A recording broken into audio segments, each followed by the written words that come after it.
In this video, we're going to be using charcoal to shade in an eye. So we're going to be looking at how to draw the eye, everything that you need to include, and then working with charcoal and shading.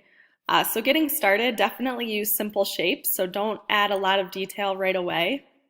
And here's the picture of the eye that we're working with. So start as simple as possible. Outline everything first before you start adding detail. I would lightly also outline where your highlights and your shadows are going to be, just to make things a little bit easier. So you can see right now I'm outlining all the highlights and shadows on the left there. If you're having trouble seeing where highlights and shadows are, you could try to squint your eyes, and this will help to just make everything have a little bit more contrast, and that might help you to pick out those really light areas and really dark areas. But once you have things generally outlined and they look good, I would start going in and adding the shading for the shadows. So I'm still pressing really lightly. The only spot that I'm completely filling in is the pupil here that I know will for sure be black, but everything else I'm starting really lightly, and then I'm going to go back and add more detail as I continue drawing. So I'm just slowly shading in those lighter values. Remember when you're using shading that you can be using small circles to help blend areas easily. So right here I'm using those small circles to make sure everything is shaded as well as possible. Definitely avoid shading really dark right away, so take your time, build the layers, and as you go it will blend a little bit more easily, and then you can erase things still if you do happen to realize that you messed up, versus trying to erase something that was shaded in really dark. So only go back over those areas once you feel confident that you have the shadow in the right spot and it's outlined with the correct shape. But now I'm going over the corner of the eye there where it's a lot darker. Make sure that you do outline the line for your eyelid, so that's important to look for all the different shapes in here.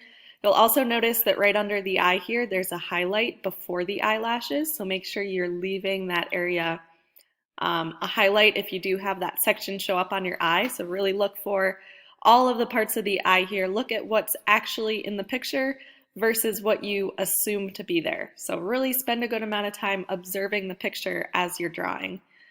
With eyelashes, try to avoid doing straight lines, and I would avoid doing a lot of them. So try to, again, see what's actually there. Look at the angle of them. Usually on the outside of the eye, they make a J shape. And then as you get towards the inside of the eye, they flip, and it would be more of a backwards J. And then on the bottom part of the eyelashes, look at where the eyelash is actually coming out of. And it's not directly in the center of the eye here, but off to the side of this little eyelid here, that highlight. And then when you're doing the eyebrow, I would start with just a solid base value over the eyebrow there. So then that way you can go back in with your shadow afterwards, and you won't have lots of white gaps of the paper showing through. So I would just shade it all in, and then look for the darkest areas that you can go back and add the value change to. So that's, in this picture, a lot on the outside here, and then you can see a little bit of larger sections.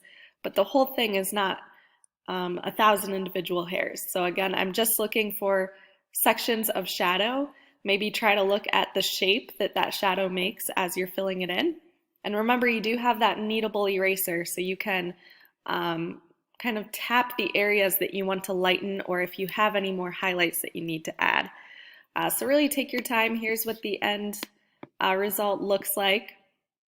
So again, you should have shading above the eye, where the middle is going to be mainly your highlight or lighter value that's right here, since that's closest to the viewer. And then you also should have some shading in the white part of the eye. So this should not be completely white. There is still shadow around the outside there. And then there should be at least one large highlight in your eye, and then look for the texture of the eye and the iris here, and how you can build those layers to really darken some of the sections. So right here on the outside is going to be the darkest, and you can see that area here.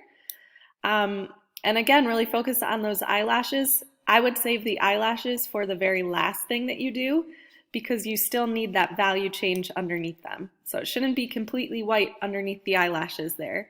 You should shade in the outsides and make those darker, The middle might be more of a highlight since again that's closest to the viewer, but wait to make those eyelashes till you're done. And remember that those do get smaller as they go out. You can maybe shade a little bit on the bottom here to make it a little darker. Try to also look at the shadow that's around the outside of the eye where the nose would start, and that's going to really help that eye sit in the space that it's in and make it more three-dimensional. So take your time, really look for highlights and shadows. Don't add detail until you have a good outline of your eye and you feel confident with everything that you have put together for it.